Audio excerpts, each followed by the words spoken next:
I'm going to point it right into the camera, and I'm going to press the button. The fire button actually triggers a little pocket wizard that's built inside, a wireless triggering device. And that pocket wizard is going to allow us to connect the whole studio together. So you'll see me rather effortlessly working today with a series of meters that trigger my flash and different flashes today, and they're all going to be set to channel 1 on my pocket wizard, so as long as I turn them on and off, I'll be able to fire whatever I want to. We can get more in depth with our pocket wizard system and trigger multiple lights, of course, but today you're just going to see me doing something really simple. I'm just going to measure the exposure underneath the chin of my lovely model, and I'm going to take the data that's on that meter and I'm going to plug it into my camera.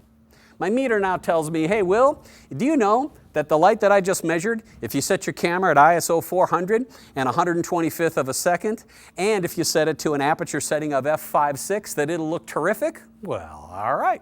So what do you say we do that? I'm going to set that to 125th of a second, f5.6, and next I'm going to set the color. So you're going to see me doing this a little often here today. I'm going to have my subject hold a grade card right up to her pretty little nose.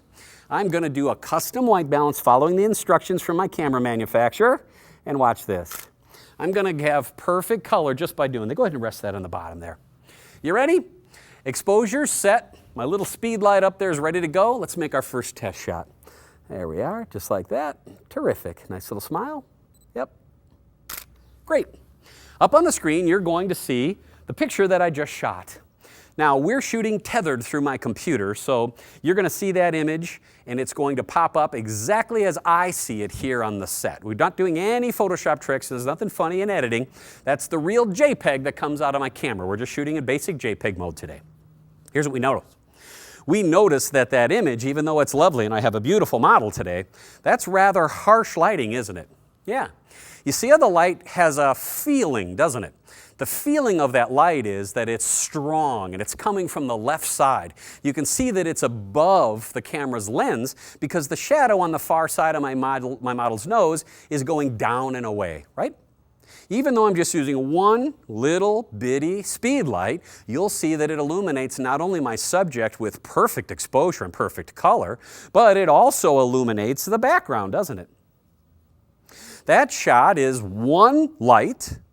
But the problem is that the quality of that light really isn't so terrific. Look, I'm really happy with the composition of the shot and I like my model. The color of the shot is perfect. The exposure is flawless because I used my meter, and that's a JPEG straight out of the camera, but why am I not really satisfied with that shot? I'll tell you why. Light is all about quality. And we need to start shaping and softening and crafting the light so that it matches our vision as photographers. Now, I've been doing this for well over 30 years, and I have a very good feel of my lighting and what I want it to look like. A lot of folks who are watching this program are relatively new to photography, and they don't really have that feel yet. They're kind of, how do I get a great exposure and how do I make the light look like Will did on the program? Let's get there one step at a time. What's the most basic way to soften light? Your basic softbox is going to have a few components. You're going to have the outer shell here. You're going to have these rods that are going to allow the shell to expand to its proper size. And you're going to have some diffusion material on the front and even on the inside. Now, a softbox is also going to have another component, and this is called a speed ring. And a speed ring holds the softbox in place. It mounts the flash to it. And actually, Dave, if you'll come in a little bit here, this is a special speed ring from the Creative Light folks that will hold a speed light in place. Let me slide it in there for you, lock it down, so that you can actually put a softbox on the speed ring and use a shoe-mounted flash here to do the job. But remember we talked about shoe-mounted flashes not really doing a super-duper job in filling up a large umbrella. They will work and they'll do an okay job, but not a terrific job. Well, shoe flashes will fill up a softbox, particularly a smaller softbox, but will they do a great job at it? No, but this is a great stepping stone for you. If you want to move into softboxes and all you have is a shoe flash, this is a very good way for you to get going, and it's not very expensive either. Now, if you happen to be a Quantum person, Quantum has a shoe flash too called a Trio, and a Trio will slide in there, and that nice big tube actually does a pretty decent job filling up a softbox, but I'm going to show you some real Will Crockett size softboxes that we use.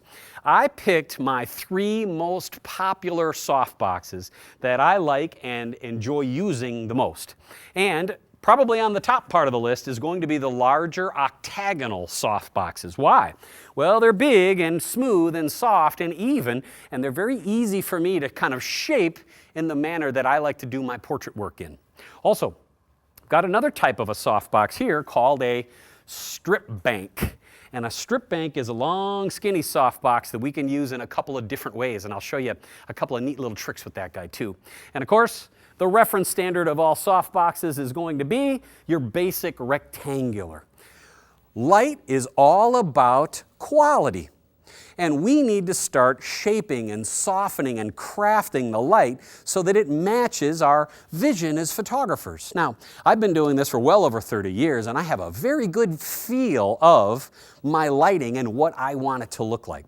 A lot of folks who are watching this program are relatively new to photography, and they don't really have that feel yet. They're kind of, how do I get a great exposure and how do I make the light look like Will did on the program?